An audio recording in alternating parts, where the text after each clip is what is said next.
SHOPIE von BISSING. I'm speaking from Spain, where I live, and I would just like to say a few words about our own experiences at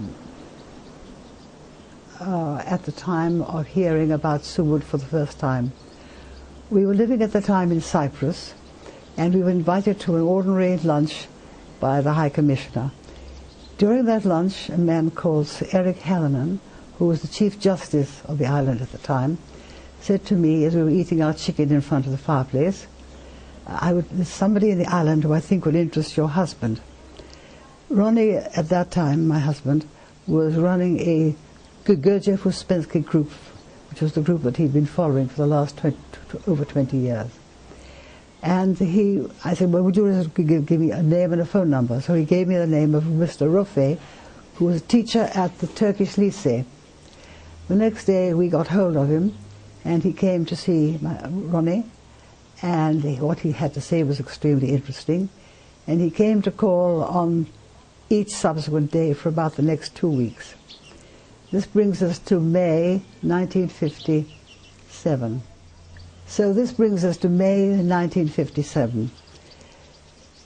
We all agreed that we would meet in England and talk more. So this we did, and I'm afraid I made a mistake. It's May 1956. We went to England to have our child. And Hussein Rufe came to stay with us for every weekend for several weeks, at which time we are now in September the 8th, 1956. Our child was born, and SHOPIE von BISSING was opened in SUBUD by Hussein Rufe. The following summer, Hussein Rufe was in England, and we all went to England to meet Bapak. Bapak arrived on about the 20th or so of May, and we joined him a few days later in Portsmouth Road, where he had lodgings. Mr. Bennett of Coombe Springs then suggested that he come and he offer him hospitality and give him the use of an apartment at Coombe Springs, which he accepted with alacrity. We then had a very, very busy, tumultuous summer of doing Latihan every day with Bapak, and sometimes for 4 and 5 hours every night. This was a very strong experience, and the Latihan was completely alive in all those around at the time.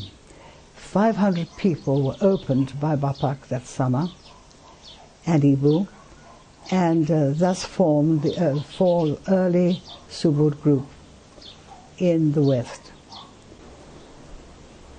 After 1957, we went back to Cyprus, and then back to Ireland, where we thought we would settle. Bapak came to stay with us in Ireland, and he said, for you, this is a very good place for Bapak to sleep, but not for you, his head pointing to Ronnie. You must go and work, you must go and work. So he asked us to go to South Africa and start something up there, which we did. There was a very nice group in South Africa. I think I would like to say, for those young people who have started in recent years, that we both found that, in point of fact, the Latihan was never very far away, and always seemed to us to be available when in need to make decisions, when in need to conquer emotions that were perhaps negatively inspired. And we always found that we always could resort to emptying our minds and letting the Latihan come in. This was our help and saving factor during all the ensuing years of our life.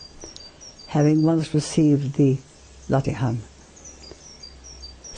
From time to time, my husband would be asked to talk to people, and the effect of his talking and not doing Latihan with these people was very strong, and people would remember how they felt in his presence, which was, to me, rather extraordinary. I think you could really say that from a certain point of view, I think he was the most real person, in the sense that he had extreme modesty, extreme sincerity and clarity of not judgment of people, but assessment of people. And to some extent, the same went for me. Bapak once said to him, "For you, no organizational work, for you just the Latihan," which was a very pleasant thing to hear, because we were never expected by him, or later never entered into any form of organizational work in relation to groups. His life was entirely centered on the interior of himself, and it was the interior of those people with whom he had contact that touched him the most and gratified him the most. Thanks to Subud and the personal acquaintance that he had made and a relationship that he had created with Bapak himself. We both miss the presence of Bapak very much, and Ronnie feels that he could always write a letter to Bapak and ask his advice right up until the last years of Bapak's life.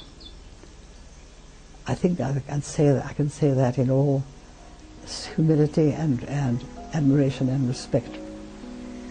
SHOPIE von BISSING.